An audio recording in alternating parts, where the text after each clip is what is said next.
네, 15장 1절부터입니다. 여기 이제 장로들의 전통이라는 단어가 나오고요. 떡 먹을 때 손을 씻지 않는 문제가 나오는데, 이 장로들의 전통은 조상들로부터 대대로 전해져 내려오는 그런 전통이나 가르침입니다. 어, 그 바리새인들은 그 이런 가르침들을 성경보다도 더 권위 있는 것으로 봤습니다. 음, 뭐 예를 들어서 지금 이제 이슬람의 그 경전인 꾸란이 있죠. 꾸란이 있는데 또 그 무함마드가 어 그 정확히 기억이 안 나네요. 갑자기. 아, 무함마드가 이렇게 쓴 어록 같은 게 또 있습니다. 이제 근데 그것이 이제 꾸란과 거의 같은 수준의 권위를 가지고 있습니다. 이제 그 이제 모두 다 이제 꾸란이나 뭐 그거나 다 이제 그 진리가 아니지만 그런 식으로 이제 여겼다고 볼 수 있겠죠. 이제 바리새인들은 어, 이 당시의 성경이 구약 성경보다 자신들이 만들어내고 조상 때부터 이어져 온 이런 것들이 더 중요하다고 생각을 했어요. 그래서 이제 예수님이 너희는 어찌하여 너희의 전통으로 하나님의 계명을 범하느냐 이렇게 말씀하시죠. 그래서 범하느냐라는 말씀이 이제 곁길로 가다, 깨뜨리다 이런 뜻입니다. 그러니까 바리새인들은 하나님의 말씀에 무엇인가를 더 추가한 거죠, 지금. 자신들의 전통을 추가했습니다. 그리고 거기에 더 권위를 부여했습니다. 그것 자체가 바로 하나님의 말씀을 깨뜨리는 것, 하나님 말씀에서 곁길로 가는 것. 어쨌든 하나님 말씀대로 가는 것은 아니다. 이렇게 얘기를 하잖아요. 그렇게 말씀을 하시는 겁니다. 어, 5절에 보면은 예수님께서 한 가지 예를 드시는데 이제 바리새인들의 위선적인 모습인 거죠. 5절에 보면 누구든지 아버지에게나 어머니에게 말하기를 내가 드려 유익하게 할 것이 하나님께 드림이 되었다고 하기만 하면 그 부모를 공경할 것이 없다고 얘기한다는 거예요. 이게 뭐냐면은 어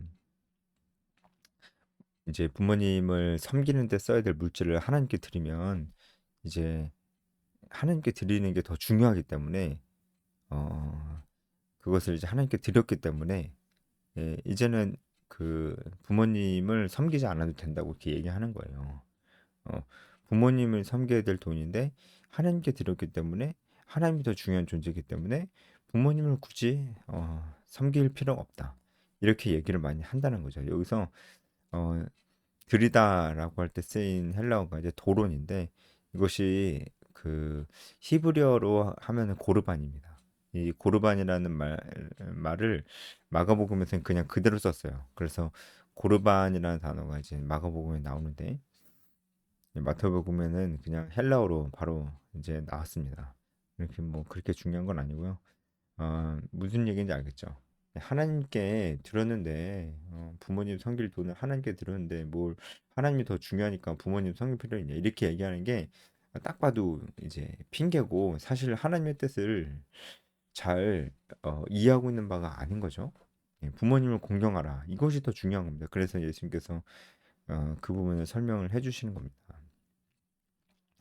쓸데없는 전통을 만든 것도 문제고 이제 거기에 권위를 많이 부여하는 것도 그것도 문제인데 그리고 결국은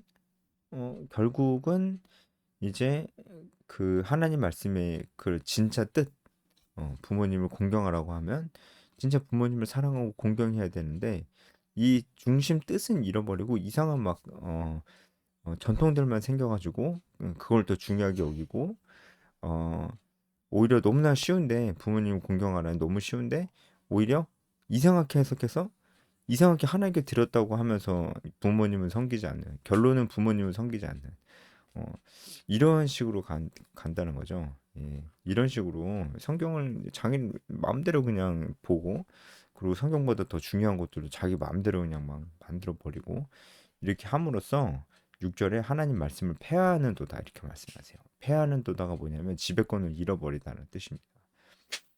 그러니까 하나님의 말씀이 어 지금 바리새인들한테 하시는 말씀이야. 하나님 말씀이 너의 마음속에서는 지배권을 잃어버리게 만드는구나.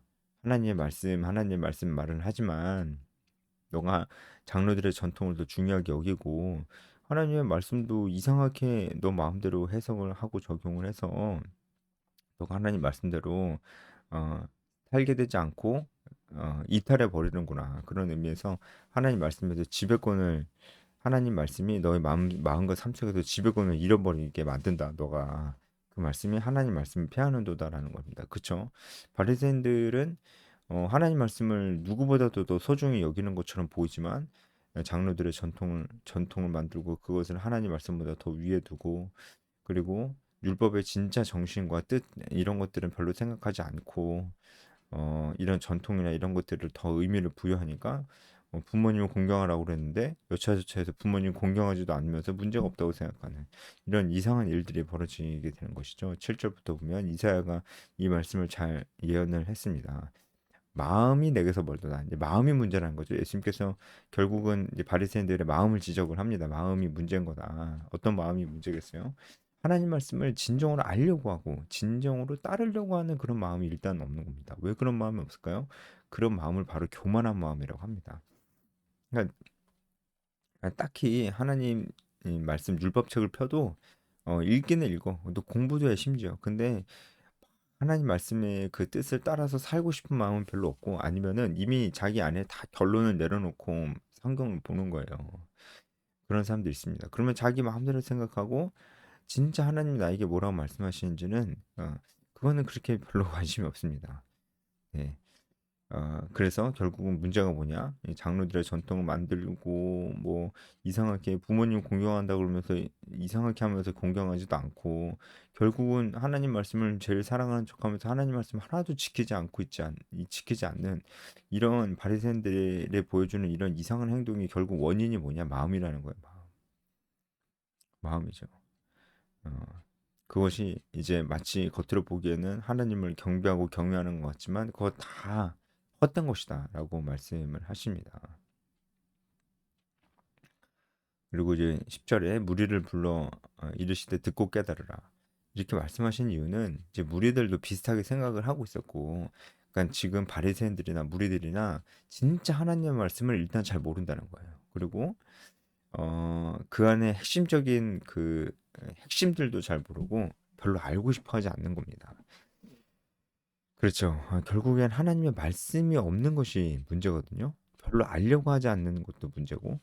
그러니까 이런 현상들이 지금도 똑같이 일어나고 있는 것 같아서 제가 그게 정말 안타까운 거예요. 말씀을 너무 모릅니다. 너무 모르고요. 어, 모르니까 이제 지식이 있어야 뭔가 옳고 그름을 분별할 수도 있고 이 시대에도 분별할 수 있고 한데 이 말씀을 너무 모르니까 분별도 잘 못하고 아무거나 따라가고 세상의 유행을 이제 따라가고 그것은 괜찮다 생각을 예, 하고 그래서 이런 이제 바리새인들의 외식 장로들의 전통 같은 게 우리 신앙생활에도 있거든요. 하나님 말씀보다 더 귀중하게 여기는 그게 어, 있어요. 저는 뭐 개인적으로 뭐 예배가 중요하다 이렇게 말씀하시면서 예배가 중요한 거 저도 동의합니다. 근데 이제 막 뭐 음향 시스템을 막 어? 예배 시간에 막 그 사고가 나거나 잘 안 되면은 막 엄청 혼나거나 이제 엄청 예배 시간에 하나님 앞에 엄청나게 큰 죄를 지은 것처럼 막 그렇게 여기는 그런 사람들도 있더라고요. 저는 그건 그렇게 생각하지 않습니다. 왜냐하면 예배 시간에 제일 중요한 것은 뭐 음향이나 뭐 찬양 가사나 화면이나 뭐 이런 것도 중요하긴 하죠. 그런데 그것보다 더 중요한 건 비교도 안 되게 더 중요한 게 마음입니다. 마음. 우리 마음이 어디 있는가 그거를 중요하게 여기면서 이제 그런 것들을 계속 강조하고 해야지 실수한다고 꼭 마음이 딴 데 가 있는 건 아니잖아요. 그래서 마음을 강조해주고 어, 그 정말 스스로를 돌아보게 하고 그렇게 해야죠. 예. 그런데 다른 것에서 더 중요도를 부여하는 것이죠. 예. 물론 이제 그렇게 하시는 목사님들도 나도 마음이 제일 중요하다 생각한다 그렇게 말은 하겠지만 또 그런 목사님들이 또 막 음향 틀리고 가사 틀리고 막 이러면은 굉장히 혼내는데 딴 생각하고 별 마음도 없이 앉아 있는 사람들한테 아무 말도 안 하기 때문에 상대적으로 그 영적 지도자를 따르는 팔로워들은 무엇이 더 중요하다고 생각하겠어요? 마음이겠어요? 아니면은 저 시스템이나 뭐 화면이나 찬양 가사나 이게 잘 띄워지는 게 더 중요하다고 생각하겠어요. 당연히 후자겠죠. 그래서 영적 지도자가 정말 예수님 강조하신 것들을 우리도 강조해야 되는 것입니다. 영적 지도자들이. 그래서 계속해서 마음에 대한 강조고 바리새인들의 마음이 어, 문제가 있기 때문에 그들이 맹인입니다. 근데 바리새인들은 지도자들이잖아요. 그들을 따라가는 자도 다 같이 망하게. 그러니까 이건 뭐예요? 영적 지도자가 맹인이 돼 버리면은 자기만 죽으면 되는데 딴 사람도 같이 죽어요. 어, 그게 무서운 거죠. 그러니까 영적 지도자는 정말 깨어 있어야 됩니다. 맹인이 되면 혼자 안 죽습니다. 영적 지도자는. 그래서 베드로가 좀 이 비유를 우리에게 설명해 주셔서 이거 진짜 예수님에게 칭찬받을 만한 태도죠. 이런 태도들을 제자들이 좀 보입니다. 알려주세요. 설명해 주세요. 이런 어, 그래서 이게 무리들과 제자들의 차이예요. 여기도 어떻게 보면 여기도 그 차이점이 또 나온 것 같아요. 무리들에게 듣고 깨달으라 그랬는데 무리들 중에는 이 비유에 대해서 뭐 물어보고 그러는 사람이 없어요. 그런데 제자들 중에는 물어보는 사람이 있는 거예요. 근데 예수님께서 아직까지도 깨달음이 없느냐 이렇게 말씀하세요. 이것은 이미 예수님께서 제자들과 함께 다니신 지 공생을 시작한 지 2년이 넘었습니다. 오래되었기 때문에 아직도 모르냐고 이렇게 말씀을 하시는 겁니다. 모두 다 나머지는 이제 마음에 대한 지적입니다. 네, 오늘 여기까지 하겠습니다.